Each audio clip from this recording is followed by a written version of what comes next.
সে কারণে আমার ক্লাস 1, 2, 3 পড়া হয় নাই। বুদ্ধিমত্তা হোক বা যেভাবে হোক, সততা দেখে হোক, উনি ইন্টারেস্টেড হলেন যে ছেলেটা একটু লেখাপড়া করা উচিত। তা আমাদের দুঃসম্পর্কের আত্মীয় আমার ভাইকে বললেন যে ওকে স্কুলে ভর্তি করে দিস না কেন, বাড়িটা আসলে জ্বালিয়ে দেয়। জ্বালিয়ে দেওয়ার কারণে আমরা বাস্তুহীন তখন আত্মীয় স্বজনের বাসায় থাকতাম এদিক ওদিকে। আমি পড়াশোনার প্রথম দিকে মনে করতাম যে হয় একজন কেরানি হব, না হয় একজন আমলা হব। সরি, উনি আমাকে ডেকে বললেন, মোস্তফা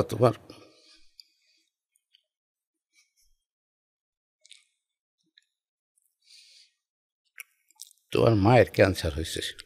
ওই ফাইনাল ইয়ারে থাকতেই মা বলল যে ওই মেয়েটাকে আমার বউ করে আনবো। তো দিয়া শেষ হলে মা বলল যে বাবা ইঞ্জেকশন শেষ হয়েছে? ওকে, হ্যাঁ শেষ হয়েছে। শুয়ে পড়লাম, ঘুমিয়ে পড়লাম। সকালে উঠে দেখি মা নাই।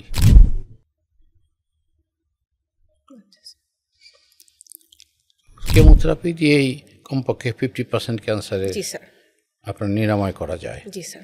আমি কিন্তু করোনার মধ্যেও একদিনও অফিসও বাদ দিই নাই, আমার চেম্বারও আমি বাদ দিই নাই। অনেক ডাক্তার মানুষকে সময় দেয় না এবং কথা শুনতে চায় না, অনেক সময় ধমক দিয়েও বসে। কেউ কেউ মাথায় হাত দিয়ে আমাকে আশীর্বাদ করে, দোয়া করে। আসসালামু আলাইকুম, আমি ডক্টর সিনথিয়া আফরিন, একজন রেডিয়েশন অনকোলজিস্ট। সকলকে স্বাগতম জানাচ্ছি রেনাটা ক্যান্সার কেয়ার নিবেদিত স্বাস্থ্য বিষয়ক পডকাস্ট দি ডক্টরস ডায়েরির একটি অত্যন্ত স্পেশাল এপিসোডে। আচ্ছা, কখনো কি ভেবে দেখেছেন একজন ক্যান্সার চিকিৎসকের জীবনটা আসলে কেমন? কেননা মৃত্যুর মুখোমুখি দাঁড়ানো হাজারো ক্যান্সার রোগীদেরকে জীবনের পথে ফিরিয়ে আনতে তাদের কতটা মানসিক সংগ্রাম এবং হৃদয়ের গভীরতা ধরে রাখতে হয়। আজ আমরা কথা বলবো এমনই একজন ক্যান্সার চিকিৎসককে নিয়ে, যার জীবন কথা, চিকিৎসা দর্শন এবং দীর্ঘ অভিজ্ঞতা শুধুমাত্র তার রোগীদেরই নয়, আমাদের মতো চিকিৎসকদেরও পথ দেখায়। তিনি আর কেউ নন, আমাদের সকলের শ্রদ্ধেয় professor doctor S K. Golam Mostafa sir, যিনি প্রাক্তন পরিচালক এবং অধ্যাপক, জাতীয় ক্যান্সার গবেষণা ইনস্টিটিউট হাসপাতাল, ঢাকা, এবং বর্তমানে রয়েছেন মহাখালী জেনারেল হাসপাতালে। তাহলে চলুন আজকের অনুপ্রেরণাদায়ক এপিসোডটি শুরু করা যাক। আসসালামু আলাইকুম স্যার, কেমন আছেন? ওয়ালাইকুম আসসালাম, ভালো আছি। আপনি ভালো আছেন? জি স্যার, আলহামদুলিল্লাহ ভালো আছি। স্যার, আমার প্রথম প্রশ্নটা হচ্ছে, এই যে স্যার শৈশবের পড়াশোনা এবং বড় হওয়া, কখনো কি চিন্তা করেছিলেন যে ভবিষ্যতে একজন ক্যান্সার বিশেষজ্ঞ হবেন? আপনাকে ধন্যবাদ। অ্যাকচুয়ালি ক্যান্সার বিশেষজ্ঞ হওয়া তো অনেক দূরের কথা, একজন ডাক্তার হবে এই চিন্তাও ছোটোর সময় ছিল না। আচ্ছা স্যার। কারণ আমি খুব সাধারণ ঘরের একজন ছেলে। আমার বাবা কৃষক ছিলেন, আমার 5 ভাই 1 বোন। তো বড় 2 ভাই ব্যবসা করতেন, আমাদের স্থানীয় বাজারে দোকান ছিল। আর সেজ ভাইটা উনি ইঞ্জিনিয়ার হয়েছিলেন। আর আমার বড় উনি বিদেশে চলে গিয়েছিলেন, বিদেশ থেকে পরে এসে দেশে এসে এখন কিছুই করেন না, মোটামুটি ব্যবসার পাতি নিয়ে আসেন। জি স্যার। আর আমি সবচেয়ে ছোট।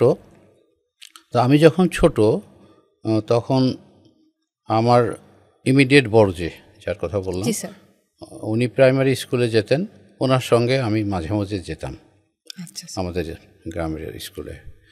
তো তখন লেখাপড়ার প্রতি একটা আগ্রহ ছিল, কিন্তু অ্যাকচুয়ালি ওইভাবে আনুষ্ঠানিক লেখাপড়া হয়ে ওঠে নাই। কারণ হচ্ছে যে আমার বড় ভাইটা খুব অসুস্থ হয়ে পড়ে এক সময়, ওনার যক্ষা হয়েছিল। ওনার দোকানটা বসার জন্যে অল্টারনেটিভলি আমাকেও বসতে হতো। আমি তখন অনেক ছোট, তো সে কারণে আমার ক্লাস 1, 2, 3 পড়া হয় নাই। আচ্ছা স্যার। তো আমি কিভাবে ওইটুকু লেখাপড়া শিখলাম? এইটুকু লেখাপড়া শিখেছিলাম আমার চাচাতো ভাই আমাদের দোকানে বসে এক মাস্টারমশাইয়ের কাছে পড়তেন। আচ্ছা স্যার। মাস্টারমশাই তাকে পড়াতেন। তো আমি শুনে শুনে আমার বেশ আগ্রহ লাগতো, আমি মাঝে মধ্যে একটু বই টই দেখাশোনা করতাম। তো আমাদের স্কুলে ওই আমাদের Kashiani GC pilot high school, উপজেলা সদরে, ওখানকার একজন টিচার, ওনার নাম করতে হয় অবশ্যই আমাকে, আব্দুল মাজেদ খান, উনি মরহুম। আল্লাহ ওনাকে ব্যস্ত নসিব করুক। উনি কেন যেন আমার প্রতি আমার বুদ্ধিমত্তা হোক বা যেভাবে হোক, সততা দেখে হোক, উনি ইন্টারেস্টেড হলেন যে ছেলেটা তো লেখাপড়া করা উচিত। তা আমাদের দুঃসম্পর্কের আত্মীয় আমার ভাইকে বললেন যে ওকে স্কুলে ভর্তি করে দিস না কেন, স্কুলে ভর্তি করে দে। তো তখন আমার বেশ একটু বড় হয়েছি, বয়স হয়ে গেছে, 1-2 পড়ার মতো বয়স না। তখন একবারে আমি ক্লাস 4 ভর্তি হলাম। আচ্ছা স্যার, ক্লাস 4 স্যার, একবারে ক্লাস 4। ক্লাস 4 ভর্তি হয়ে মোটামুটি পরীক্ষা দিলাম। তো আমি ওইবার পরীক্ষায় আমি 3rd হলাম। আচ্ছা স্যার। তো আমার মনটা একটু খারাপ। তো ভাইয়েরা বললো যে ঠিক আছে, সামনে ভালো করবা। আচ্ছা। পরবর্তীতে আমি আর কখনো 2nd হই নাই। আচ্ছা, আমি বরাবরই ফার্স্ট হয়েছি স্কুলে যতদিন ছিলাম। তখন আমাদের পরীক্ষা যখন এসএসসি পরীক্ষা হবে, জি স্যার, 1971 সালে। আচ্ছা স্যার। তখন তো দেশে বিশৃঙ্খলতা, মুক্তিযুদ্ধ লেগে গেল। জি স্যার। তা আমাদের পরীক্ষা দেওয়া হলো না, ওই বছর পরীক্ষা হয়নি 71 সালে। যারাও পরীক্ষা দিয়েছিল তাদেরটা ক্যান্সেল হয়ে গেছিল। তো আমরা মুক্তিযুদ্ধে আমার ভাই, বড় ভাই চলে গেল, সেজ ভাই। তো আমরা 2 ভাই থাকলাম। কিন্তু পরবর্তী সময়ে আমাদেরকে রাজাকার যাই বলেন সবাই মিলে ওই আমাদের বাড়িটা আসলে জ্বালিয়ে দেয়। জ্বালিয়ে দেওয়ার কারণে আমরা বাস্তুহীন, তখন আত্মীয় স্বজনের বাসায় থাকতাম, এদিক ওদিকে লেখাপড়া আর হতো না। তারপর দেশ যখন স্বাধীন হলো, 16 ডিসেম্বর যখন বিজয় হলো, তখন পরবর্তী প্রথম পরীক্ষা এসএসসি পরীক্ষা, বাংলাদেশ হওয়ার পরে এসএসসি পরীক্ষায় অংশগ্রহণ করলাম। আচ্ছা। তো আমাদের সব টিচারদের ধারণাই ছিল, ও এর মাঝে বলে রাখি যে আমি ক্লাস 5-এ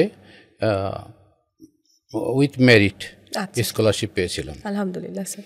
হ্যাঁ, ওইটাকে বলে রেসিডেন্সিয়াল মেরিট। আচ্ছা জি স্যার। আমাকে ওই হোস্টেল ফ্রি যেটা। আচ্ছা জি স্যার। সেই সুবাদে আমার স্কুলে খুব একটা খরচ লাগতো না, আমাকে তো একদম ফ্রি করে দিল। টিউশন ফি লাগতো না, শুধু পরীক্ষার ফি ছাড়া। বই কেনার জন্য বছরে টাকা দিত, এবং যে টাকা দিত যথেষ্ট মোটামুটি। এরপরে আমার বড় ভাইটা, সে ওই যে পড়াশোনা বাদ দিয়ে বসেছিল যে, সে আমার সঙ্গে 6-এ গিয়ে ভর্তি হলো। আচ্ছা স্যার। একসঙ্গে 2 ভাই পড়াশোনা শুরু করলাম তখন। তো 8-এ পরীক্ষা দিলাম। 8-এ আমার স্কলারশিপ হলো, তবে রেসিডেন্সিয়াল না, নর্মাল স্কলারশিপ। তখন স্কলারশিপ কম লোককে দেওয়া হতো সরকারিভাবে, ডিস্ট্রিক্ট ওয়াইজ ভাগ করে দেওয়া হতো। তো আমি স্কলারশিপ পেলাম। স্কলারশিপ পেয়ে তো আমার তো বেতন লাগতো, 2 ভাই পড়তাম। আর পরে স্বাধীনতার পরে পরীক্ষা দিলাম, যেটা এসএসসি দিলাম। টিচারদের ধারণা আগে থেকে ছিল যে আমার হয়তো একটা পজিশন থাকবে বোর্ডে, কিন্তু সেটা সম্ভব হয় নাই। কারণ ওই যে তখন যুদ্ধ বেঁধে গেল, বাড়ি ঘর জ্বালিয়ে দেওয়ার ফলে আমার যে নিজের তৈরি নোট ছিল, আমি বিভিন্ন বই পড়ে নিজে একটা নোট করতাম লেখার জন্য। কারণ আমার থেকে আমার 2nd বয় যে ছিল, আমার ক্লাস 2nd বয়, সে 50-60 মার্ক কম পেয়ে 2nd হতো। 2, 4, 5, 10 মার্ক নেই।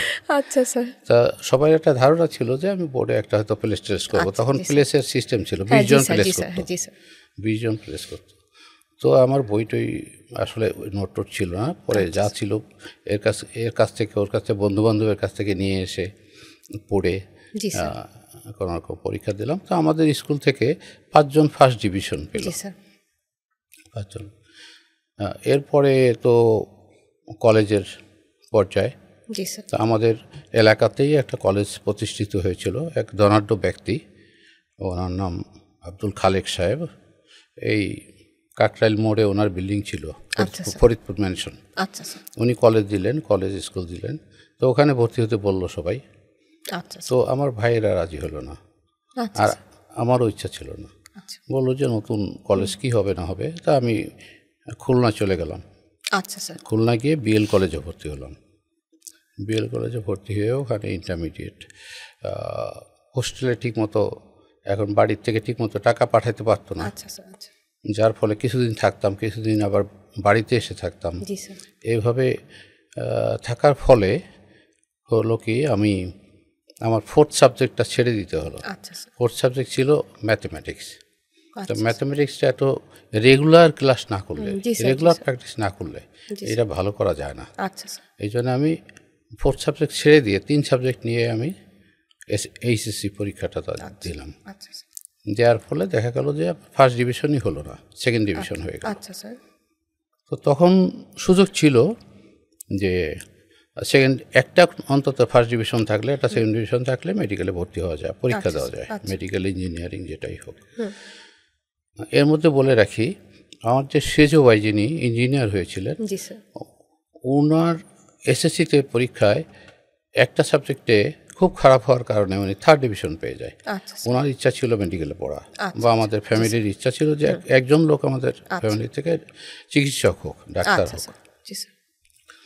আমি পড়াশোনার প্রথম দিকে মনে করতাম যে হয় একজন কেরানি হব, না হয় একজন আমলা হব, এরকম কিছু একটা হব বা টিচার হব। তো কিন্তু ফ্যামিলির ইচ্ছা ছিল যে একজন চিকিৎসক আমাদের ফ্যামিলি থেকে হলে ভালো হয়। তো উনি চলে গেলেন, ওনার ভালো লেখাপড়া হলো না, পরে উনি ডিপ্লোমা ইঞ্জিনিয়ারিং করলেন, করে উনি পরে ভালো একটা জব করছেন উনি। তখন উনি রেলওয়েতে পরীক্ষা দিলেন, সিলেক্ট হলেন। উনি অবদাতে পরীক্ষা দিলেন, সিলেক্ট হলেন, অবদা পাওয়ারে। তো পাওয়ারে যোগদান করলেন, যোগদান করে উনি তো উনি যখন যোগদান করেন, উনি যখন লেখাপড়া তখন আমিও লেখাপড়া করি। তখন সংসারে খুব সাপোর্ট দেওয়ার মতো মানে ক্ষমতা খুব কম ছিল ভাইদের। তো বাবার জমি বিক্রি করে আমাদেরকে দুইজনের পিছনে লেখাপড়া খরচ জোগাতেন। তো এইভাবে আমি ইন্টারমিডিয়েট পাশ করার পরে প্রথম মেডিকেলে ভর্তি হওয়ার জন্য পরীক্ষা দিব। তো আমাদের এক আত্মীয়, দুঃসম্পর্কের আত্মীয় মানুষে যা বোঝে আর কি, আমার ফ্যামিলি যা বুঝলো যে উনি খুব একটা হেল্প করতে পারবেন। উনি ময়মনসিংহ মেডিকেল কলেজের গাইনোকোলজির একজন প্রফেসর ছিলেন, নাম করা মুখলেসুর রহমান। ওনার কাছে পাঠালেন যে উনি হেল্প করবেন ভর্তিতে। উনি তো হেল্প করলেনই না, উনি যা ব্যবহার করলেন তাতে আমার মনটা খুব ছোট হয়ে গেল। ওখানে হোস্টেলে থেকে আমাদের এক পরিচিত লোক, ওনার হোস্টেলের রুমে থেকে আমি পরীক্ষা দিয়ে আসলাম, কিন্তু চান্স হলো না ওবার। পরবর্তীতে আমি ঝিনাইদহ কেসি কলেজে ওখানে বিএসসিতে ভর্তি হলাম, যে ঠিক আছে না হয় অনার্স করি, মাস্টার্স করি, তারপর যা হবে। তো ওখানে ভর্তি হয়ে আমি চুপি চুপি আমি আবার একটু প্রিপারেশন নিতে থাকলাম মেডিকেলের নেক্সট পরীক্ষার জন্য। কাউকে জানাইনি, গার্জিয়ানদেরকে জানাইনি। তো ওই সময় ভাগ ছিল যে কোন ডিস্ট্রিক্টের ছেলে মেয়ে কোন মেডিকেলে পরীক্ষা দিবে। তা আমাদের ফরিদপুর, তখন ফরিদপুর জেলা, তখন তো 17টা জেলা ছিল, পরে না 64 হলো তো পরে। তো ফরিদপুর জেলা নির্ধারিত ছিল সলিমুল্লাহ মেডিকেল কলেজে পরীক্ষা দিতে হবে। তো আমার এক আত্মীয় ছিলেন, উনি মিরপুরে থাকতেন। ওনার বাসায় এসে আমি প্রিপারেশন নিয়ে একা একা গিয়ে বাসে করে মিরপুর থেকে উঠে সদরঘাট নেমে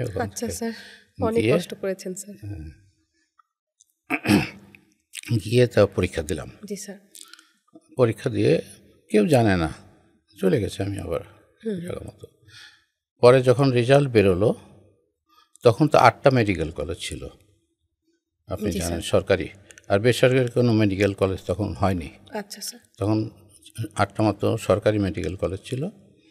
তার মধ্যে পরে যদি রেজাল্ট বেরোলো, যখন পেপারে দেখা গেল আমার রেজাল্টটা আছে পেপারে, আলহামদুলিল্লাহ, ইনশাআল্লাহ, সেটা বরিশাল মেডিকেল কলেজে।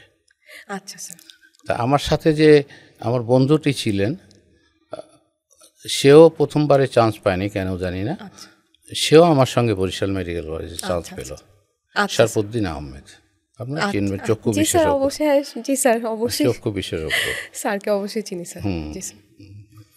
Is very non person. আচ্ছা আমরা এক স্কুলে পড়তাম, আচ্ছা স্যার। আমার সেকেন্ড বয় ছিল। তো পরবর্তী সময়ে আমরা চলে গেলাম মেডিকেল কলেজে। গিয়ে সিট তো কোথাও পাই না, আত্মীয় স্বজন তো নেই একদমই। কোথায় আমরা ফরিদপুর হলো, কোথায় বরিশাল, সে সমুদ্রের পাড়ে। তো আমাদের একজন পরিচিত এলাকার এক ভাই পড়তেন ওখানে, ওনাকে বলে কেউ কোনো রকমে অ্যানাটমি হলের উপরে একটা বাথরুম ছিল ওদিকে, আর পাশে একটা রুম বোধহয় স্টোর রুমের মতো খালি ছিল। আচ্ছা স্যার। সেখানে স্যার তো বললো যে তোমরা দুজনে মিলে ওই রুমে থাকো। আচ্ছা স্যার। তো রুমটা এত বাজে ছিল যে পাশে ছিল সব টয়লেট, যত দুর্গন্ধ সব রুমে আসতো। আর নিচতলা হচ্ছে লাশ কাটা রুম। আচ্ছা স্যার। নিচে লাশ কাটা রুম, উপরে থাকতাম। তো প্রথম তো ভীষণ ভয় পেতাম। জি স্যার অবশ্যই ভয় পাওয়ার। রাতে কি যেন ডাকতো একটা, ওই খেকশিয়াল জাতীয় জিনিস বা কোনো কিছু প্রাণী। তো ঘুম ভয়ে আসতো না। আচ্ছা স্যার। আর যদি একজনের বাথরুম লাগতো, প্রয়োজন হতো টয়লেটে যাওয়ার, তা আর একজনকে তুলে নিতাম। আচ্ছা আচ্ছা স্যার। সর্বদিন তুই একটু আয়, আমি একটু টয়লেটে যাব। আর নয় ও ডাকতো, মোস্তফা তুমি একটু বসো, আমি একটু টয়লেটে যাব। এই করে প্রায় 1-2 বছর চললো। তারপরে গিয়ে একটা হোস্টেল তৈরি হলো, 3 নম্বর হোস্টেল। ওই হোস্টেলে আমরা সিট পেলাম পরে। সিট পাওয়ার পরে ওখানে চলে গেলাম। কিন্তু ওখানেও খুব ভালো ছিল না, থাকার অ্যারেঞ্জমেন্ট, খাওয়া টাওয়া বেশ একটু কষ্ট প্রথম দিকে ছিল। 3rd ইয়ারে উঠে পরে একটু ভালো সিট পেলাম 1 নম্বর হোস্টেলে। তখন পড়াশোনা মোটামুটি ভালোভাবে চললো। তো এটা হলো মেডিকেল পর্যন্ত আমার প্রথম পর্যায়ের কথাবার্তা। স্যার আপনার এই জীবন যুদ্ধের যে গল্পটা আমরা শুনলাম স্যার, এটা আসলে স্যার গল্পের মতো শোনাচ্ছে, কিন্তু এটা যে একটা বাস্তব একটা জীবনের গল্প, এটা আসলে স্যার কত যে আমাদের চিকিৎসককে অনুপ্রেরণা দিবে স্যার, মানে এটা আসলে চিন্তার বাহিরে স্যার। আপনি অনেক কষ্ট করেছেন স্যার। স্যার আমার পরবর্তী যেটা জানতে চাই স্যার, যে পরিবার আমাদের সকলের জীবনে একটা অবিচ্ছেদ্য অংশ। তো পরিবারে স্যার আমাদের পিতামাতা, তাদের আসলে একটা অনুপ্রেরণা সবসময়ই থাকে, দোয়া থাকে। তো আপনার স্যার এই যে এখন মেডিকেলে স্যার ভর্তি হলেন, এরপরে যে স্যার ক্যান্সারের চিকিৎসক হিসেবে যে আপনি উন্নীত হয়েছেন, এর ব্যাপারে স্যার আপনার পিতামাতার কি ভূমিকাটা ছিল স্যার? পিতামাতা আসলে ওরকম ক্ষমতা ছিল না। আমি তো ছোট সময় যখন ওই যে লেখাপড়া করতাম না, তখন তো আমি মাঠে গরু নিয়ে যেতাম। আচ্ছা স্যার। আচ্ছা। বাবার সাথে, বাবা চাষ করতেন, আমি অন্য গরুগুলোকে ঘাস খাওয়াতাম, ঘাস খাওয়ায় বাড়িতে নিয়ে যেতাম। আবার বাড়িতে গিয়ে আমার কোনো বোন ছিল না। আচ্ছা স্যার। একেবারে একটা বোন আছে ছোট, অনেক, আমারও 10 বছর ছোট। তো বোন না থাকায় মাকে সাহায্য করার কেউ ছিল না। আমি ওই মায়ের পাশে বসে হয় পেঁয়াজ কেটে দিতাম, না হয়তো রসুন ছুলে দিতাম, যা বলতো মা সেটা করতাম। তো এভাবে বাপ মার সাহায্য ওইভাবে তেমন কিছু পাওয়া, তবে অনন্ত দোয়া ছিল। দোয়া ছিল যে যাতে আমি আমরা ভালো থাকি, ভালো থাকতে পারি, এই দোয়া ছিল। এবং প্রচণ্ড চেষ্টা ছিল, যার জন্য বাবা কিন্তু শেষ পর্যন্ত তার ধানের জমি, তারপরে আমাদের একটা আমের বাগান ছিল, বাগানটা এগুলো সব বিক্রি করে দিয়েছিল আমাদের লেখাপড়ার জন্য। স্যার আমি যেটা জানতে চাচ্ছি এবার, সেটা হচ্ছে যে স্যার মেডিকেল লাইফ, এটা হচ্ছে স্যার প্রত্যেকটা চিকিৎসকের মানে জীবনের যে মেডিকেল লাইফ আমাদের অনেক সময় অনেকভাবে অনুপ্রেরণা দেয়, আবার অনেক ঘটনা আছে যেগুলো আমরা বারবার মনে করি। তো আপনার মেডিকেল জীবনের এমন কোনো ঘটনা কি আছে যেটা আপনার এখনো মনে পড়ে? মেডিকেল লাইফের সবচেয়ে যেটা আমি প্রথমে বললাম, আসলে আমাদের যে প্রথম যে থাকা, জি স্যার, এবং লাশ কাটা ঘরের উপরে থাকা, জি স্যার, এটা স্যার আসলে এটা জীবনে ভোলার মতো না স্যার, এটা আসলে চিন্তা করার। আর লাশ কেটে পরীক্ষা করে যখন দুপুরে খাবার খেতে যেতাম, ওই যে গন্ধটা, তখন তো বুঝলাম না কিসের গন্ধ, ওটা তো বোধহয় ফরমালিনের গন্ধ ছিল। ওই গন্ধ কোনোভাবেই কোনো সাবান দিয়েই দূর করা যেত না। গন্ধ নিয়ে খেতে খুব কষ্ট হতো, এবং প্রথম দিকে খাওয়া দাওয়া মুখে তুলতেই পারতাম না এই গন্ধের জন্য। স্যার, মেডিকেল লাইফ শেষ, এরপরে স্যার যে চাকুরি জীবন, তো আমাদের ডাক্তারদের জীবনে যখন কেউ পাশ করে, এমবিবিএস পাশ করার পরে সে যখন চাকুরি জীবনে উন্নীত হয়, তখন তার যে সংগ্রাম এবং যে বাস্তবতা, এটা স্যার আপনার ক্ষেত্রে কেমন ছিল? না, আমার জীবনে মেডিকেল আমি রেগুলারই পাশ করেছি। আচ্ছা, আমাদের মেডিকেল সাবজেক্টে ফেল করার ঘটনা অনেক আছে, সাপ্লিমেন্টারি অনেকেই পায়, পরবর্তী আবার ব্যাচের সাথে সাপ্লি দেয়। যেমন আমার বন্ধুটিও কিন্তু সাপ্লি পেয়েছিল, পরে সাপ্লিমেন্টারি দিয়ে পরে ওখানেই থেকে যায়, চক্ষুর উপর ট্রেনিং করে। কিন্তু আমরা যারা রেগুলার পাস করলাম, আমাদের ঢুকতেই হয়েছিল বন্ড দিয়ে যে কমপক্ষে 2 বছর সরকারি চাকরি করিতে বাধ্য থাকিব। আচ্ছা স্যার, আচ্ছা, তা নাহলে ভর্তি নিবে না। আচ্ছা আচ্ছা। তো আমাদের পাশ করার সাথে সাথে আমাদের অনারারি মেডিকেল অফিসারের হিসাবে পোস্টিং দিয়ে দেয়, অ্যাসিস্ট্যান্ট সার্জন, যেটা অ্যাসিস্ট্যান্ট সার্জন। আমাদের ছিল তো আপনি জানেন যে বিসিএস ক্যাডারের যে প্রাথমিক স্টেপটা, তার থেকে 2টা ইনক্রিমেন্ট সহ আমাদের ফার্স্ট পেমেন্টটা হয়। কারণ তখন 750 টাকা ছিল হলো বিসিএস করে প্রথম ঢুকলে। আচ্ছা স্যার, 750 টাকা, 750 টাকা। আচ্ছা স্যার, সে ম্যাজিস্ট্রেটই হোক, আচ্ছা, বা অ্যাসিস্ট্যান্ট সেক্রেটারি হোক, বা মেডিকেল অ্যাসিস্ট্যান্ট সার্জনই হোক। আচ্ছা তো আর আমরা শুরু করলাম 850 টাকা দিয়ে। আচ্ছা স্যার, 850 টাকা তখন বেতন পেতাম। তার সাথে হাউস অ্যালাউন্স ধরেন 40% বা 50%, আগে 40%ই ছিল। আমাদের 3 মাস অনারারি করার পরেই, অনারারি সার্ভিস করার পরে আমাদের পোস্টিং দিয়ে দেয় উপজেলা। আচ্ছা স্যার। তা আমার প্রথম পোস্টিং হয়, প্রথম এবং শেষ আমি একটা উপজেলায় চাকরি করছি। এটা হচ্ছে ফরিদপুর জেলারই ভাঙ্গা উপজেলা। আচ্ছা স্যার। ভাঙ্গা উপজেলা নিশ্চয়ই চিনবেন? জি স্যার, হ্যাঁ, ভাঙ্গা উপজেলা। হ্যাঁ, ভাঙ্গা উপজেলা আমার পোস্টিং হয়, এবং আমার ওয়াইফেরও হয় একই সঙ্গে। আচ্ছা স্যার, দুজনেরই হয়। তখন আমাদের আপনার এর মাঝে আমার ফ্যামিলির কথাটা একটু বলতে হয় যে আমার মা অসুস্থ হয়েছিলেন। আচ্ছা স্যার। আমার মা অসুস্থ হয়েছিলেন মানে ওনার ব্লাড ক্যান্সার হয়েছিল, ক্রনিক মাইলয়েড লিউকেমিয়া, আপনি জানেন। তো তখন নিয়ে দেখলাম আমাদের professor Shamsul Islam sir, so kind of him, খুব ভালো লোক।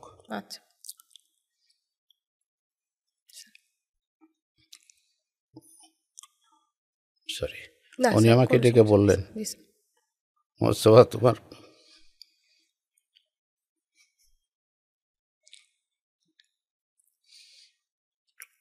তোমার মায়ের ক্যান্সার হয়েছে। আমি তো এক উপরওয়ালা ছাড়া বাঁচানো কেউ নাই। তখন তো এত ওষুধ, এত টেকনোলজি ডেভেলপ করে নাই তখন, আর এত মলিকুল, এখন যত মলিকুল আছে ক্যান্সারের জন্য, এগুলো ছিল না তখন। একমাত্র ট্যাবলেট মাইলেরান।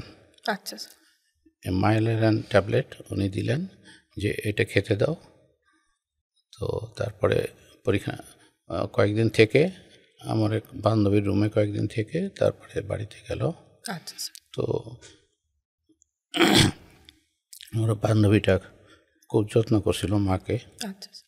আমরা একসাথে পড়াশোনা করতাম। আমাদের তো জানেন লাইব্রেরিতে ব্যাচ ওয়াইজ পড়তে হয়, তা না হলে মেডিকেল মনে থাকে না। হ্যাঁ, একজন পড়ে আর একজন শুনে, আবার বলতে হয়, আবার করতে হয়। তো সে খুব কাছের ছিল, তার কাছে রাখলাম। তারপরে বাড়িতে চলে গেল।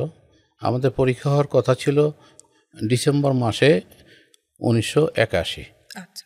কিন্তু আমাদের কিছু ছেলে পেলে যারা একটু লেখাপড়া কম করতো বা খেলাধুলা বা অন্যভাবে ব্যস্ত থাকতো বেশি, তারা আন্দোলন করলো, না আমাদের প্রস্তুতি নাই, আমরা ডিসেম্বরে পরীক্ষা দিব না। অন্য অন্য ইউনিভার্সিটি কিন্তু দিয়ে দিল, চিটাগং ইউনিভার্সিটি, রাজশাহী ইউনিভার্সিটি, তারা কিন্তু ডিসেম্বরে দিয়ে দিল আমাদের ব্যাচের যারা ছিল। আর আমাদের পরীক্ষা হলো গিয়ে পরবর্তী বছর জানুয়ারিতে, 82 জানুয়ারিতে। 81 কোনো পরীক্ষা হয়নি। আচ্ছা স্যার। 82-তে 2টো ব্যাচ পরীক্ষা হলো, আমাদেরটা হলো আবার সেপ্টেম্বরে গিয়ে আমাদের পরের ব্যাচ। সেই জানুয়ারিতে পরীক্ষা দেওয়া, ওই 3 মাস পিছানোর কারণে আমি আর মাকে আর আনতে পারি নাই, চেক আপ করাতে পারি নাই, ফার্দার কি পরীক্ষা করানো যায় না করানো যায় এগুলো করতে পারি না। তো যেদিন পরীক্ষা দিয়ে বাড়িতে গেলাম ওদিন মা খুব অসুস্থ, শ্বাস নিতে পারছেন না। তো ওই এর মধ্যে বলি, ওই ফাইনাল ইয়ারে থাকতেই মা বলল যে ওই মেয়েটাকে আমার বউ করে আনবো। আচ্ছা আচ্ছা।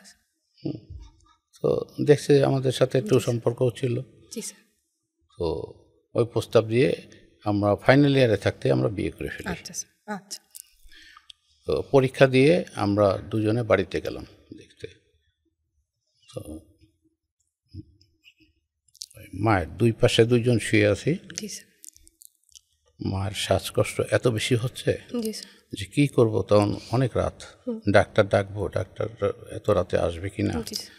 আমি একটা ইঞ্জেকশন বাজার থেকে এনে দোকানদারকে তুলে দিয়ে দিলাম। তো দেওয়া শেষ হলে মা বললো যে বাবা ইঞ্জেকশন শেষ হয়েছে? ওকে হ্যাঁ শেষ হয়েছে। শুয়ে পড়লাম, ঘুমিয়ে পড়লাম। সকালে উঠে দেখি মা নাই।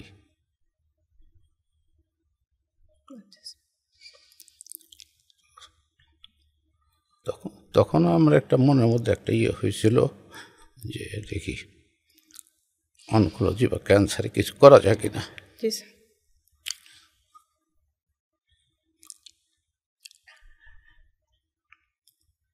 এর আগে আমাদের যখন ফাইনাল পরীক্ষা হওয়ার কথা ছিল অক্টোবর মাসে, অক্টোবর নভেম্বরে, ওই সময় তার আগে আমার বাবা আসছিল। বাবা স্ট্রোক করছিলেন, উনি ভর্তি ছিলেন হাসপাতালে অনেক দিন, ওনাকেও দেখাশোনা করছিলেন। আমার এক ভাতিজিও ছিল, ও এসে দেখাশোনা করছিল। আমার বাবা মারা যায়, কিন্তু ওই ফাইনাল পরীক্ষা যে মাসে নির্ধারিত ছিল অক্টোবরে, ওই মাসে মারা যায়। আর মা মারা যান তার 6 মাস পরে, ফেব্রুয়ারিতে।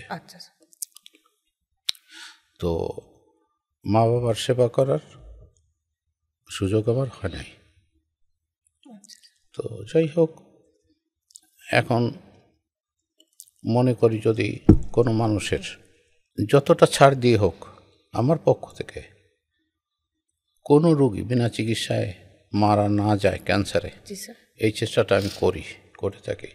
সেজন্য আমি নিজের ভিজিট, তারপরে আমার হাসপাতালের যত ডিসকাউন্ট আছে যেগুলো দেওয়া যায়, আমরা জানি মেডিসিনের উপর যত ডিসকাউন্ট দেওয়া যায়, বেডের উপরে যত ডিসকাউন্ট দেওয়া যায়, আমি এগুলো চেষ্টা করি যাতে যারা ক্যান্সার আক্রান্ত তারা মনে করে যে আমার জীবনটা বোধহয় এখানেই শেষ।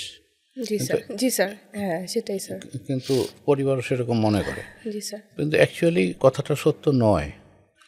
কারণ এখন আপনি জানেন অনেক মলিকুল ডেভেলপ করছে, কেমোথেরাপি দিয়েই কমপক্ষে 50% ক্যান্সারে আপনার নিরাময় করা যায়।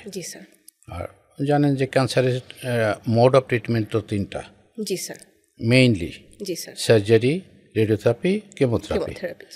এরপরে আপনার আরও আছে হরমোন থেরাপি, ইমিউনোথেরাপি, এখন বেরিয়েছে অনেক ইমিউনোথেরাপি মলিকুল বেরিয়েছে, ওগুলো দিয়ে চিকিৎসা করা যায়। এগুলো সব কিছু মিলিয়ে এখন মোর দ্যান 60% পেশেন্ট সম্পূর্ণ কিওর করা যায়। আচ্ছা স্যার, সম্পূর্ণ ফর লাইফ। ওই রোগে ক্যান্সারে অন্তত সে মারা যাবে না। আচ্ছা স্যার, এটা নিশ্চয়তা দেওয়া যায়, যেটা আগে ছিল না, যেটা শর্ট ছিল। স্যার আসলে এটা স্যার আপনার জীবনের গল্প থেকে স্যার যেটা আমরা জানতে পারছি, এবং আমিও একজন ডাক্তার স্যার, যেটা দেখা যায় যে আমাদের ডাক্তারদের জীবনে আসলে স্যার এটা খুবই দুঃখজনক যে আমাদের পড়াশোনা এবং আমাদের পরীক্ষার প্রেশার, আমাদের পোস্ট গ্র্যাজুয়েশনের প্রেশার, এই যেগুলো যে আমরা গো থ্রু করি, এর মাঝখানে আসলে বাবা মাকে পরিবারকে আসলে সেই সময়টা আসলে স্যার আমরা দিতে পারি না। আর যখন আমরা দিব চিন্তা করি তখন তখন আর তারা থাকে না। এটা যে স্যার আমাদের একটা স্যাক্রিফাইস, যে আমরা যে ডাক্তার হচ্ছি এবং সেটার জন্য যে আমাদের জীবনে কত কিছু স্যাক্রিফাইস করে যে আমাদের এটা হতে হচ্ছে, এটা আসলে স্যার অনেক সময় সাধারণ মানুষরা স্যার বুঝে না। সাধারণ মানুষ ধরেন ব্যবসায়ী অথবা কোনো আমলা অথবা কোনো ইঞ্জিনিয়ার, জি স্যার, শরীরটা আজ ভালো লাগছে না, জি স্যার, অফিসে আজ যাবো না, একটু রেস্ট নেই, জি স্যার, যেটা আমরা করতে পারি না, আমরা করতে পারবো না, করতে পারি না। আমি কিন্তু করোনার মধ্যেও জি স্যার, একদিনও অফিসও বাদ দিই নাই, আমার চেম্বারও আমি বাদ দিই নাই। জি স্যার, আমি সবসময় উপস্থিত ছিলাম, সবসময়। জি স্যার, এবং আমার যদি আমার আল্লাহর রহমত যে অন্তত 10 বছরের মধ্যে আমি কোনো বড় রোগে ভুগিনি যে আমার পড়ে থাকতে হবে। হ্যাঁ, সর্দি কাশি জ্বর হলে আমি একদিন ওষুধ খেয়ে একদিন রেস্ট নিয়েই, ছুটির দিনে রেস্ট নিয়ে, তবে অফিস ডেতে আমি রেস্ট নেই না। অফিস ডেতে জ্বর থাকলে আমি ওষুধ খেয়ে গিয়ে রোগী দেখি। এটা আমি সবসময় করি, যেটা সবাই করতে পারবে না বা পারে না। করোনার সময় আমাদের অনেক ডাক্তাররাই কিন্তু উপস্থিত হয়ে রোগী দেখেন নাই, অনলাইনে রোগী দেখছেন। আচ্ছা, জি স্যার, হ্যাঁ, বেশিরভাগই অনলাইনে রোগী দেখছেন। কিন্তু আমি কিন্তু নিজে গায়ে হাত দিয়ে মুখে হাঁ করায় সব কিছু দেখে শুনে, এবং আমি সবাই আমাকে বলে যে আমার রোগী দেখতে দেরি হয়। আচ্ছা স্যার, জি স্যার। দেরি হয় মানে হচ্ছে যে আমি রোগীর সমস্ত কথা শুনি। আচ্ছা স্যার। যদি আমি না শুনি, দুটো জিনিস হয়। একটা হলো যে রোগী যে সন্তুষ্টি, যে আমার কথা সব তো শুনলো না, তো বুঝলো কি। আবার আমিও তো হিউম্যান বিইং, আমারও তো কিছু ভুল হয়ে যেতে পারে। তার কাছে সব কিছু শুনে সব পরীক্ষা নিরীক্ষা করে আমি ফিজিক্যাল এক্সামিন করে তারপর তার যদি ইনভেস্টিগেশন প্রয়োজন পড়ে, আমি যত কম ইনভেস্টিগেশন দিয়ে আমি ডায়াগনোসিসে আসতে পারবো, আমি অতটুকুই করি। আমি 5টা 10টা 15টা ইনভেস্টিগেশন দেই না কখনোই। আমি যত মিনিমাম দিয়ে করতে পারি সেটা আমি করার চেষ্টা করি। জি স্যার। স্যার, আপনার সাথে আমার ব্যক্তিগত প্রথম দেখাটা হয়েছিল স্যার আমার পরীক্ষার হলে। আমার এমডি ফেজে ফাইনাল স্যার চলছিল বাংলাদেশ মেডিকেল ইউনিভার্সিটিতে। ওই সময় স্যার আপনি আমাকে প্রশ্ন করেছিলেন যে একজন রোগী তোমার চেম্বারে আসলে তুমি প্রথমে কি করবে। তো আমি উত্তর দিয়েছিলাম স্যার যে আমি সালাম দিব, তার সাথে কথা বলবো, তার সাথে একটা র্যাপো তৈরি করব, then I will go into the clinical history, physical examination, investigation.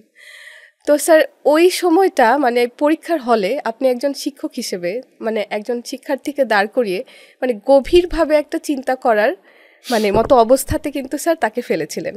আমি তখন স্যার যেভাবে চিন্তা করেছিলাম যে একটা রোগী আসলে কি করব, এখনও স্যার সেটাই কিন্তু করে যাচ্ছি স্যার।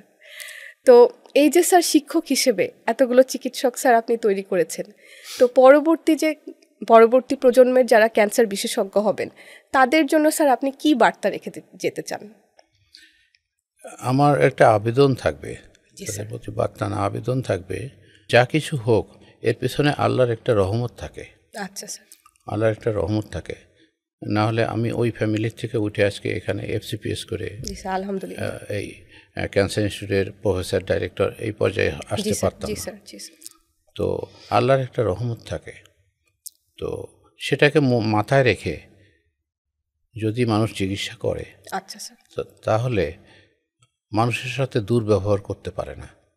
অনেক ডাক্তার মানুষকে সময় দেয় না এবং কথা শুনতে চায় না, অনেক সময় ধমক দিয়েও বসে।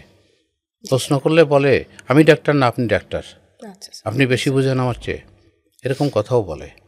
তো এটা আমি বলবো যে রোগী যেন ডাক্তারের কথা শুনে, আমার অনুরোধ থাকবে যে রোগী ডাক্তারের কথা শুনে যেন আশ্বস্ত এতটুকু হতে পারে যে আমি একজন ভালো লোকের কাছে আসছি, ভালো ডাক্তারের কাছে আসছি, ভালো মানসিক ডাক্তারের কাছে আসছি। মানসিকতা যেন এই স্নেহটুকু সে পায় এবং এই সম্মানটুকু পায়।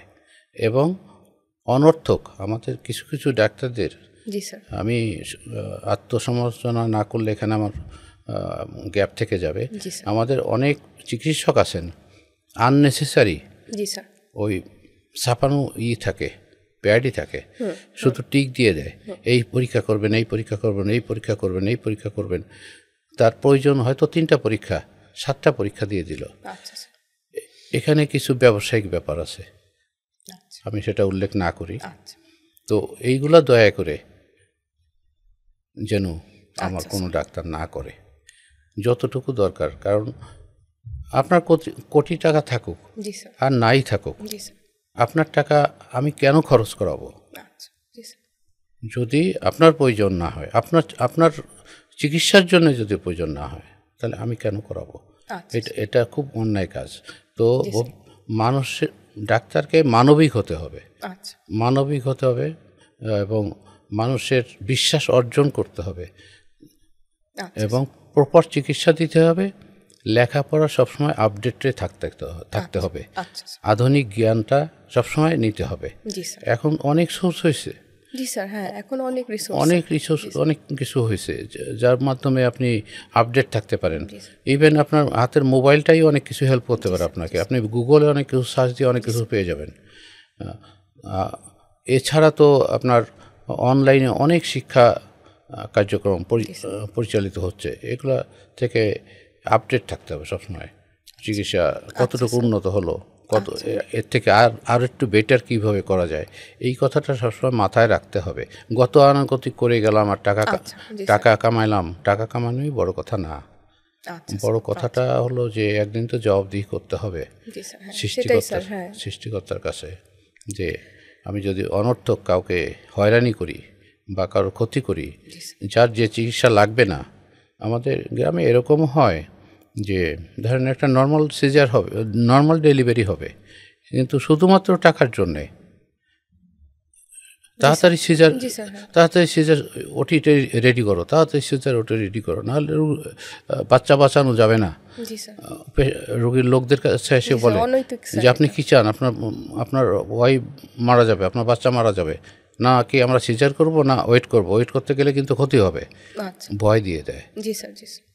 দেয় কি না? আপনার কি মনে হয়?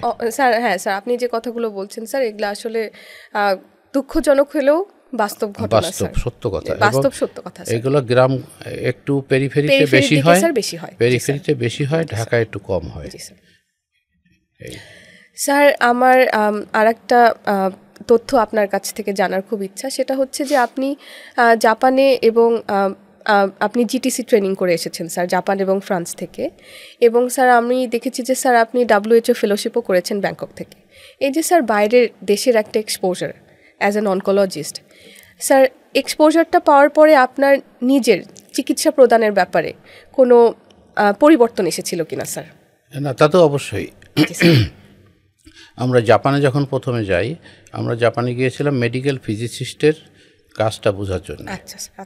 মেডিকেল ফিজিসিস্ট হচ্ছেন যে আমরা যে ডোজটা দেই রেডিওথেরাপি বডিতে, সেটার কতটা ডোজ হবে, কত সেন্টিমিটার লম্বা, কতটুকু ব্রেথ হবে, কত ডিপনেসে আছে, কত অ্যাঙ্গেলে যাবে, পার সেকেন্ডে বা পার মিনিট কয় মিনিট দিতে হবে, কয় সেকেন্ড দিতে হবে, এই ক্যালকুলেশনটা আমাদেরকে হেল্প করে মেডিকেল ফিজিসিস্ট।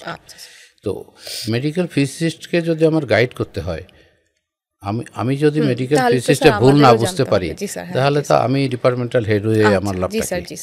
তো সেই মেডিকেল ফিজিসিস্টের যে ট্রেনিংটা, এটা জাপানে আমাদেরকে দিয়েছিল।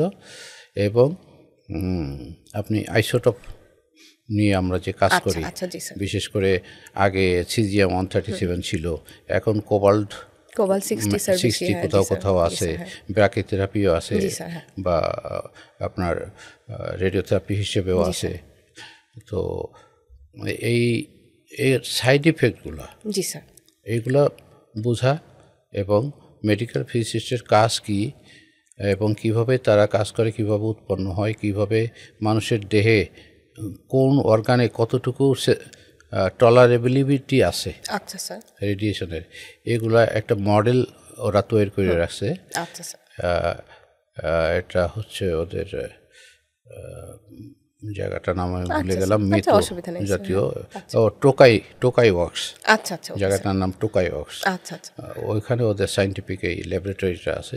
এখানে আমাদের 28 দিন 29 দিনের মতো ট্রেনিং হয়। আর এমনি আমরা হিরোশিমাতে আমাদের নিয়ে গিয়েছিল, যেখানে ওই যে অ্যাটম বোম পড়ছিল। হ্যাঁ জি স্যার, হ্যাঁ হিরোশিমা নাগাসাকি। সেকেন্ড ওয়ার্ল্ড ওয়ারে জি স্যার। সেখানকার ডিজাস্টার দেখার জন্য নিয়ে গেছিল। মানুষের কি ধরনের ঝুলে আছে, মাংস ছুটে আছে, এগুলা ওরা করে রাখছে, মডেল করে রাখছে। বাড়িঘরগুলার ছিদ্র হয়ে চলে গেছে, দাঁড়িয়ে আছে কিন্তু ভিতরে কিচ্ছু নাই, পিস পার্ক। আচ্ছা স্যার, এগুলো দেখলাম। আরো অনেক কিছু দেখলাম, জাপানে তাদের ঐতিহ্যগুলো দেখালো, বিভিন্ন জায়গা ঘুরিয়ে দেখালো, টোকিও টাওয়ার নিয়ে গেল, বার নিয়ে গেল, এসব দেখে। আর আপনার ফ্রান্সে যেটা গিয়েছিলাম, এটা ছিল হলো আপনার আইসোটোপ চুরি হয়ে যায়। আচ্ছা স্যার, চুরি হয়ে যায় স্যার? হ্যাঁ, আইসোটোপ চুরি হয়ে যায়। আচ্ছা, তারপরে সেই লোকের কি হয়? আচ্ছা স্যার। হ্যাঁ, কারণ সে তো জানে না, স্যার, সেখান থেকে ওটা কি রিঅ্যাকশন। জি স্যার, হ্যাঁ। সেই রিঅ্যাকশনগুলো আমাদেরকে বর্ণনা করলো। তারপরে আমাদেরকে আইসোটোপ থেকে কিভাবে নিজেদেরকে সেফ রাখতে হবে। জি স্যার। আইসোটোপ তো সবসময় রেডিয়েশন ছড়ায়, আপনি জানেন তো, রেডিয়েশন ডিসেন্টিগ্রেট করতে থাকে। সে আইসোটোপ থেকে কিভাবে বাঁচতে হবে, আইসোটোপ মেশিনের কাছে গেলে আমাদের কি প্রিপারেশন নিয়ে যেতে হবে, কিভাবে যেতে হবে। তারপরে একটা লোক কি ব্যারিয়ার, আচ্ছা স্যার, তারপরে ওই যে আপনার আইসোটোপের যে ডোসিমিটার, জি স্যার, কত ডোজ আমি পেলাম, আচ্ছা স্যার, এগুলা কিভাবে ক্যালকুলেট করতে হবে, কি করতে হবে, এগুলো সব আমাদের ওখানে ছিল। আমাদের 2 সপ্তাহ 12 দিনের ট্রেনিং ছিল। আর ব্যাংককে যেটা বললেন, ওটা ছিল ব্রাকিথেরাপির উপরে একটা ট্রেনিং। ব্রাকিথেরাপি তো আপনি জানেনই। ব্রাকিথেরাপি একটা মেইন ট্রিটমেন্ট সার্ভাইকাল ক্যান্সার। জি স্যার, জি স্যার। মহিলাদের সার্ভাইকাল ক্যান্সারের জন্য একটা মেইন ট্রিটমেন্ট।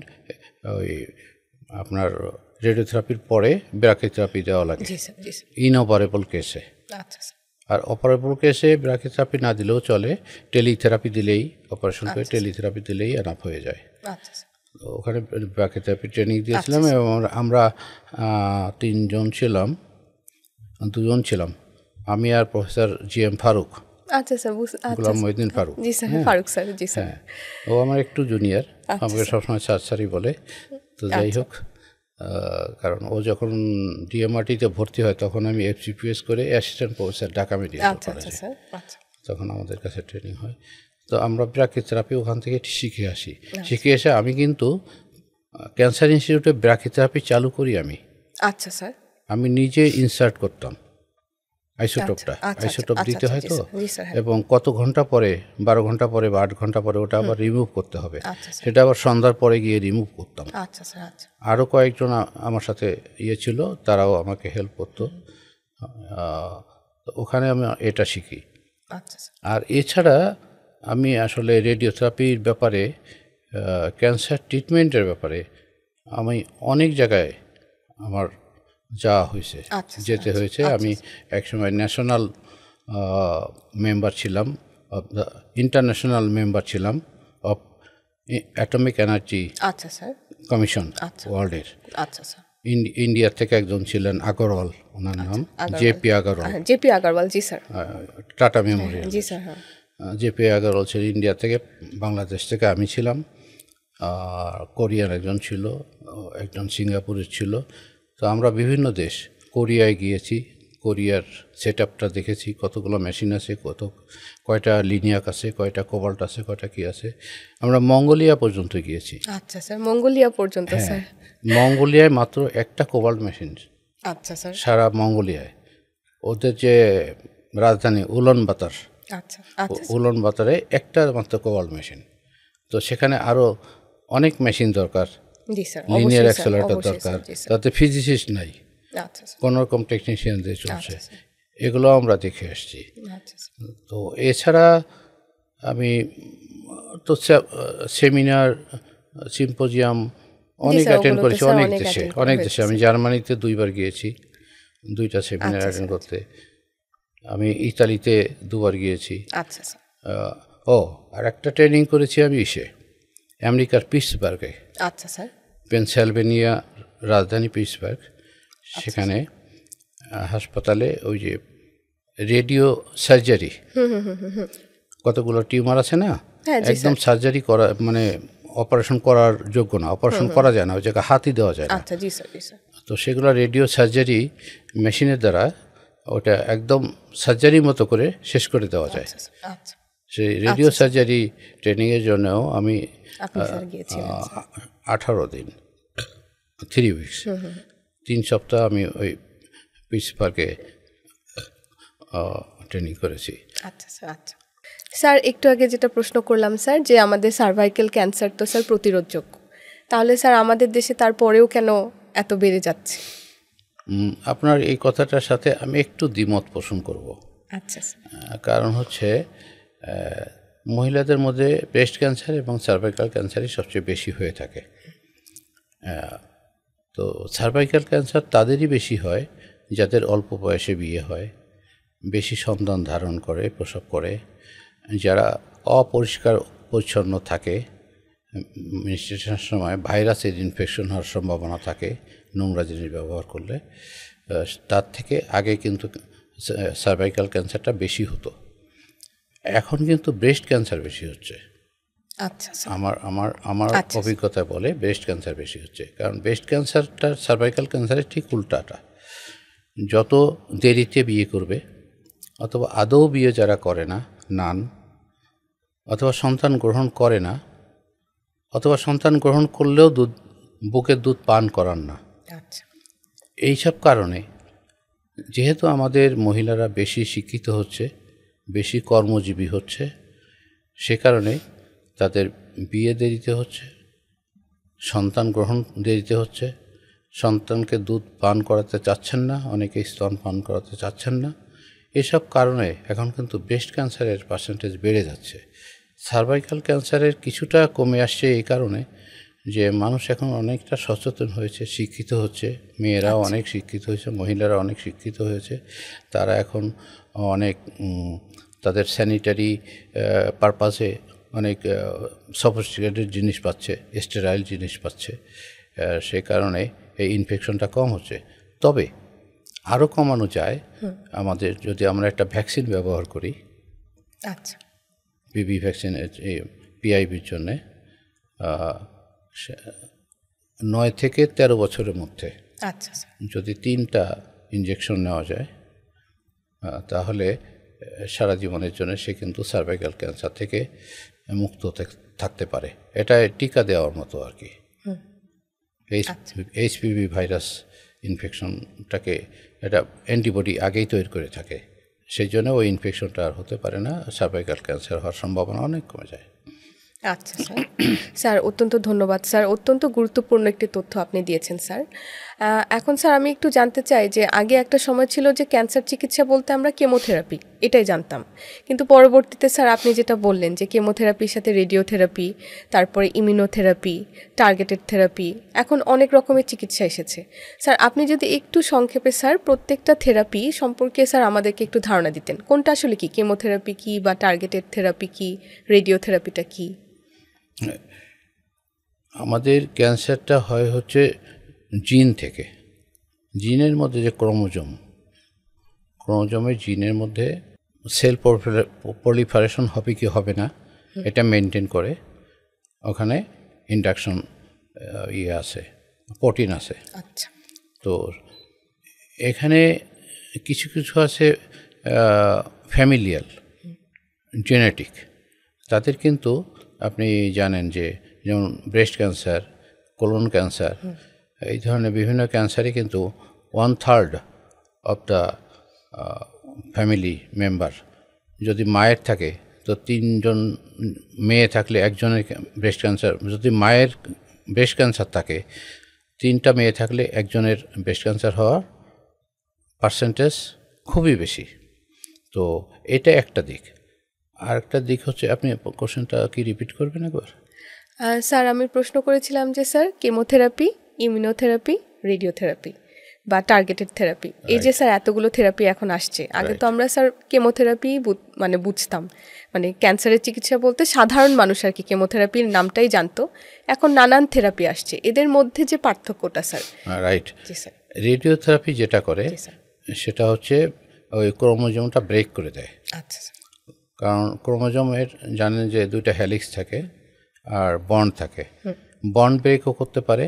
রেডিয়েশনের যে পাওয়ার আছে ওই ইলেকট্রনটাকে সরিয়ে দিয়ে ও বন্ড ব্রেক করে দেয়, অথবা যে কোনো একটা হেলিক্স ব্রেক করে দেয়। দুইটা হেলিক্সের মধ্যে যদি দুইটাই ব্রেক হয়ে যায় তাহলে সাথে সাথে সেল ডেড হয়ে যায়। তো এগুলা কোন সেলের বেশি হয়? যে সেলগুলো গ্রোয়িং, আচ্ছা, যে সেলগুলো গ্রো করতেছে, কিন্তু যেগুলো স্টেবল সেল এগুলোর উপর অ্যাকশন আবার কম হয়। যেমন আমার মাসেল, হাতের মাসেল, এটা কিন্তু অতটা রেডিও সেন্সিটিভ হবে না যতটা জানা এখানে যদি একটা টিউমার গ্রো করে, আচ্ছা, সেই টিউমারটা যত সেন্সিটিভ হবে আমার নর্মাল সেল অতটা সেন্সিটিভ হবে না।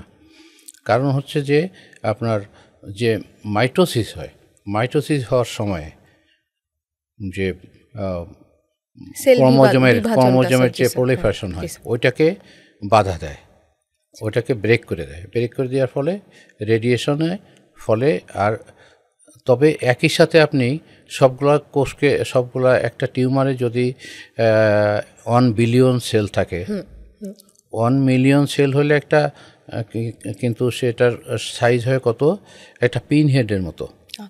1 মিলিয়ন সেল, তো সেখানে বিলিয়ন সেল থাকে, ট্রিলিয়ন সেলস থাকে। তো আপনি একই দিনে কিন্তু সব ডিস্ট্রয় করতে পারবেন না।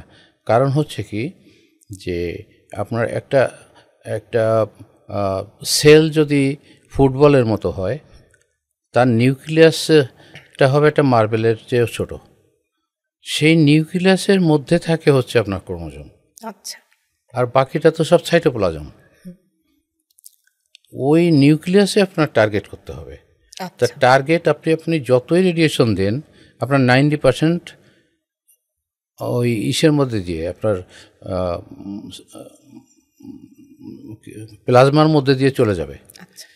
আপনার নিউক্লিয়াসকে হিট করতে পারবে না, ক্রোমোজোমকে হিট করতে পারবে না। এই কারণে এটা ফ্র্যাকশনেটেড ওয়েতে দিতে হয়। আচ্ছা স্যার। আমি আজকে 10% কিল করলাম, কালকে 10% কিল করলাম, সপ্তাহে 5 দিন এরকম দেওয়া হবে। সপ্তাহে 5 দিন করে 6 সপ্তাহে কমপক্ষে 30টা রেডিয়েশন দিতে হবে। দিলে তাহলে একটা ক্যান্সারের টোটালটা কন্ট্রোল হতে পারে। আস্তে আস্তে আস্তে আস্তে করে ছোট করে আনতে হবে। কিন্তু এটা যদি আপনি মাঝখানে আবার যদি ব্রেক দেন তাহলে সেলগুলা ওগুলো আবার ভিগোরাস হয়ে যাবে, ওগুলো আবার পারতে শুরু করবে, তখন আপনার আবার ডাবল ডোজ দিতে হবে। তো কেমোথেরাপিতেও প্রায় মেকানিজম সেমই, ওই কেমিক্যালি এটা ক্রোমোজোমকে ব্রেক করে দেয় এবং একবারে পারে না, এই জন্যই যে 6 বার 7 বার 8 বার দিতে হয়, আস্তে আস্তে করে ছোট হয়। এবং এটা মানুষের যে বডি, এই সেলগুলো যে ডেড হয় এ থেকে কিছু টক্সিক সাবস্টেন্স লিবারেট হয়, আপনি জানেন। সেই টক্সিক সাবস্টেন্স লিবারেট হওয়ার ফলে মানুষ কিন্তু খেতে পারে না। তখন আপনি যখন রেডিওথেরাপি দেন, কেমোথেরাপি দেন, তখন মানুষের খাবার অরুচি হয়ে যায়, রুচিটা ওরকম থাকে না। এছাড়াও তার নশিয়া, ভমিটিং, বিভিন্ন রকম উপসর্গ দেখা দেয়। এগুলোকে আস্তে আস্তে করে অল্প অল্প করে দিয়ে সেই কারণেই যাতে আমার তো মানুষটাকে ভালো করতে হবে, আবার ক্যান্সারটাকেও শেষ করতে হবে। তো এই জন্যেই এটা ফ্র্যাকশনারি ওয়েতে আস্তে আস্তে করে দিতে হয়। আর যেটা হচ্ছে আপনার হরমোন থেরাপি হচ্ছে হরমোনটা স্টিমুলেট করে আপনার কতগুলো সেল গ্রোথে। যেমন ব্রেস্টে যদি breast cancer is a best example, যে এখানে আপনার সার্জারি করতে হয়, রেডিওথেরাপি দেওয়ার প্রয়োজন পড়তে পারে, কেমোথেরাপি দিতে হয়, হরমোন থেরাপি, ইস্ট্রোজেন প্রোস্টেরন যদি পজিটিভ থাকে তাহলে আমি সেখানে আপনার ট্যামোক্সিফেন দেই অথবা লেকজেল দেই, যে কোনো একটা দিতে হবে। আর একটা হচ্ছে ওখানে ইমিউনোথেরাপিও লাগতে পারে। ইমিউনোথেরাপি লাগে কোথায়? যদি HER2 পজিটিভ হয়। আচ্ছা, HER2 নিউ পজিটিভ মানে হলো এমন একটা ক্রোমোজোম, এমন একটা স্টিমুলেটরি সেল, এমন একটা মলিকুল যেটা আপনার কেমোথেরাপি বা হরমোন থেরাপি কোনো কিছুতে আচ্ছা, এটা রেসপন্স তখন করে স্যার না, আমরা ইমিউনোথেরাপি তখন ইমিউনোথেরাপি দিতে হয়। আচ্ছা, ঠিক আছে স্যার, অত্যন্ত ধন্যবাদ স্যার। যেটা জানতে চাই সেটা হচ্ছে যে আমাদের ক্যান্সার বিশেষজ্ঞদের কাছে রোগী বা রোগীর লোকরা একটা খুবই কমন প্রশ্ন করে, সেটা ক্যান্সার হলে, এবং যে তারা খাবে কি, মানে তাদের কোন খাবারটা খেলে সেটা বেনিফিশিয়াল হবে বা কোন খাবারগুলো তারা অ্যাভয়েড করবে। এই যে স্যার একটা ডায়েট ক্যান্সার রোগীদের, তো এই প্রশ্নটা স্যার সচরাচর আমাদেরকে মানে শুনতে হয়। তো এই ব্যাপারে যদি স্যার আপনি একটু কিছু বলতেন। আমি বলবো যে সব খাবে। আচ্ছা, তবে কারোর যদি ডায়াবেটিস থাকে, আমরা চাবো যে ডায়াবেটিকটা নিয়ন্ত্রণে রেখে কেমোথেরাপি দিতে। ডায়াবেটিক তখন তাকে কি করব, তাকে মিষ্টি জাতীয় জিনিস, ফল ফ্রুটস বা সুগার এইসব নিষেধ করতে হবে। কারোর যদি কোলন ক্যান্সার হয়, কোলন ক্যান্সারের কাদের বেশি হয়, যারা বেশি ফিনিশড ফুড খায়, বাল্কি ফুড কম খায়, তাদের কিন্তু কোলন ক্যান্সার বেশি হয়। তাদেরকে বলতে হবে আপনার বাউলটা যাতে ক্লিয়ার থাকে, আপনি সেই ধরনের খাবার খাবেন, এমন খাবার খাবেন যেন সবজি বেশি থাকে তার মধ্যে, যেন আপনি একেবারে ভাজা পোড়া বা ওই ড্রাই ফুড রেস্টুরেন্ট থেকে এনে ওই যে কি বলে গ্রিল, এই ধরনের খাবার যদি কোলন ক্যান্সার রোগী খায়, তাহলে তাদের ওই ক্যান্সার হওয়ার সম্ভাবনাও বেশি থাকে এবং নিরাময় হওয়ার সম্ভাবনাও কমে যায় অনেকটা। তবে ব্যাপার হলো যে এই সময়টা রোগীকে সাপোর্ট দিতে হয় খাবার ব্যাপারে, তাদেরকে কিছু নিউট্রিশন যাতে স্টিমুলেট হয়, এটার একটা ওষুধ আছে আপনি জানেন, মেজিস্টেরল। জি স্যার, এখন স্যার আর এমনিতে হচ্ছে যে তার যাতে নসিয়া ভমিটিং না হয় সেই জন্য আমাদের ওষুধ আছে। জি স্যার, হ্যাঁ, অ্যান্টিএমেটিক অনেক ওষুধ আছে, বর্তমানে প্যালক্সিরন পর্যন্ত অনেক কিছু বেরিয়েছে। এগুলা দিয়ে তাদের জন্য ওই বমিটা না হয়, খাবার রুচিটা ঠিক থাকে, এদিকে একটু খেয়াল রাখতে হবে। এবং অন্য খাবারের মধ্যে সবচেয়ে ফ্যাট জাতীয় খাবার একটু বেশি অ্যাভয়েড করা, ফ্যাটি খাবার এবং ফাস্ট ফুড খাবার, যে ড্রাই ফুড, বিশেষ করে আপনার যখন হয় প্রোটিন যখন পোড়ানো হয় তখন ওটা টক্সিক একটা সাবস্টেন্স হয়ে যায়। এইগুলো যতটা অ্যাভয়েড করতে হবে। স্যার, আপনার এই দীর্ঘ অভিজ্ঞতা স্যার, চিকিৎসা জীবনে চিকিৎসা দেওয়ার যে অভিজ্ঞতা, স্যার 3টা ক্যান্সারের নাম বলবেন স্যার, যে এই রোগীগুলো আপনি সব থেকে বেশি পান। 3টা ক্যান্সারের আমি বেশি বলতে পারবো না স্যার, তার মানে কি অনেক ক্যান্সারই স্যার অনেক বেশি আসতেছে? না, পুরুষের মধ্যে সবচেয়ে বেশি ক্যান্সার হয় ফুসফুসে, আচ্ছা, লাং ক্যান্সার 1 নম্বর। জি স্যার। 2 নম্বর মহিলাদের মধ্যে সবচেয়ে বেশি হয় ব্রেস্ট ক্যান্সার। আচ্ছা। সেকেন্ড হচ্ছে সার্ভাইকাল ক্যান্সার মহিলাদের মধ্যে, আর পুরুষের মধ্যে নেক্সট হচ্ছে কোলন ক্যান্সার। আচ্ছা। বিশেষ করে খাদ্যনালীর ক্যান্সার, ইসোফেগাস থেকে শুরু করে অ্যানাস পর্যন্ত যত আছে, এটা সেকেন্ড লাইনে আছে। এরপরেও আরও অনেক ক্যান্সার আছে, আপনার ওই ডাইজেস্টিভ সিস্টেমের মধ্যেই অনেক কিছু আছে, প্যানক্রিয়াস আছে, লিভার আছে, এইসব জায়গায়ও ক্যান্সার হয়, যেগুলো খুব মারাত্মক। ওগুলো ভালো করা, চিকিৎসা করে ভালো করা খুব কঠিন হয়ে যায়। এছাড়া লিম্ফোমা, তারপরে আপনার ওরাল ক্যান্সার, আমাদের প্রায় দেখি মুখে ক্যান্সার, জিহ্বায় ক্যান্সার নিয়ে আসে, এগুলো কম না। গলা ক্যান্সার।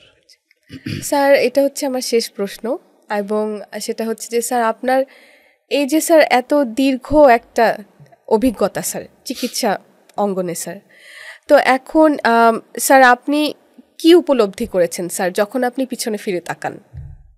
যখন আমি এখন ফিরে তাকাই পেছনের দিকে, আমার তৃপ্তি, আমার অনেক রোগী আমার চিকিৎসা ভালো আছে আলহামদুলিল্লাহ। তারা এসে আমার পাশ হয়ে আশীর্বাদ চায়, কিন্তু আমি লজ্জিত বোধ করি। আমি বলি পায়ে হাত দিবে না, তাদের গায়ে হাত দিয়ে আমি তাদেরকে, কেউ কেউ মাথায় হাত দিয়ে আমাকে আশীর্বাদ করে, দোয়া করে। এইটা যখন করে তখন আমার খুবই প্রশান্তি লাগে, খুবই ভালো লাগে। এবং আমার সেই প্রথম যখন অনকোলজি আমি চয়েস করি যে অনকোলজি পড়ব, FCPS অবশ্য আমি একবারে চান্স পাইনি, ফার্স্ট পার্ট আমাকে 3 বার দিতে হয়েছে। আচ্ছা, কারণ তখন FCPS খুব কঠিন ছিল, পার্ট 1 খুব কঠিন ছিল, অ্যানাটমি, ফিজিওলজি, ফার্মাকোলজি, এই ডিসেকশন পর্যন্ত করতে হতো, প্যাথোলজি পর্যন্ত স্লাইড দেখতে হতো, স্লাইড দেখে রিপোর্ট দিতে হতো। এই কারণে 2 বার দিয়ে থার্ড টাইমে আমি ফার্স্ট পার্ট পাস করি। কিন্তু সেকেন্ড পার্টে আমার ক্লিনিক্যাল নলেজ আল্লাহর রহমতে ভালো ছিল, এবং আমার প্রফেসর, আমি ওনাকে শ্রদ্ধা করি, উনি আল্লাহ ওনাকে বেহেশত নসিব করুক, প্রফেসর এমএন হুদা স্যার, হুদা স্যার অনেক গাইড করছেন আমাকে, অনেক গাইড করছেন, এবং FCPS আমি সেকেন্ড পার্টে একবারে পাস করি। আর এখন যেটা আমার প্রশান্তি সেটা হচ্ছে যে আমি খুব ধনী হই নাই, তবে আমার অভাবও নাই। আল্লাহর রহমতে আমি কখনো ওরকম অভাবে পড়ি নাই যা আমার শোধ করার সম্ভব না। তবে আমার ছেলে মেয়েগুলা, মেয়েটা বড়, ও আর্কিটেক্ট ইঞ্জিনিয়ার। আচ্ছা, আলহামদুলিল্লাহ। আর মেজর ছেলেটা ও ফার্মেসিতে জাহাঙ্গীরনগর ভার্সিটি থেকে অনার্স মাস্টার্স করে আমেরিকায় একটা ইউনিভার্সিটিতে PhD চান্স পেল, ওখানে PhD করেছে, PhD কমপ্লিট করে এখন FDA, food and drug administration of America, এই সংস্থায় চাকরি পেয়েছে। আমি একবারে বিয়ে দিয়ে বৌমা সহ পাঠিয়ে দিয়েছিলাম, ওদের বাচ্চা ভালো আছে। আর ছোট দুটো বাচ্চা, ওরা রেসিডেন্সিয়াল মডেল স্কুল কলেজে পড়ছে, একজন ইন্টারমিডিয়েটে আর একজন 9-এ পড়ছে। তো আলহামদুলিল্লাহ আমার পিছনের দিকে কোনো কষ্ট নাই, তাদের থাকার জায়গা করতে পারছি অন্তত কোনো মতে, বাড়ি না করতে পারি অন্তত অ্যাপার্টমেন্ট আছে তাদের থাকার জন্য। আমার বড় দুটো ছেলে মেয়েকে আমি চেয়েছিলাম একজন ডাক্তার হোক, কিন্তু তারা রাজি হয়নি। একজন ইঞ্জিনিয়ারিং পড়লো, আহসানুল্লাহ ইউনিভার্সিটি থেকে ওই যে আর্কিটেক্ট করলো মেয়ে, আর ছেলে তো ফার্মেসি পড়লো, ডাক্তারি পড়লো না। আমার থার্ড ছেলেটা মাশাআল্লাহ গোল্ডেন এপে পাশ করেছে DMRC থেকে, ওই যে residential model school and college. Okay একটু করতে পারছি, আমি চাচ্ছি যে সে মেডিকেলে আমার লাইনটা ধরে রাখবে ভবিষ্যতে, দেখা যাক, আল্লাহ ভরসা। আমি সবার কাছে তো আল্লাহ ভরসা স্যার, আপনার লিগ্যাসিটা কাউকে তো ধরে রাখতে হবে স্যার। আমি তো সবার কাছে তাদের জন্য দোয়া কামনা করি যে তারাও ভালো থাকে।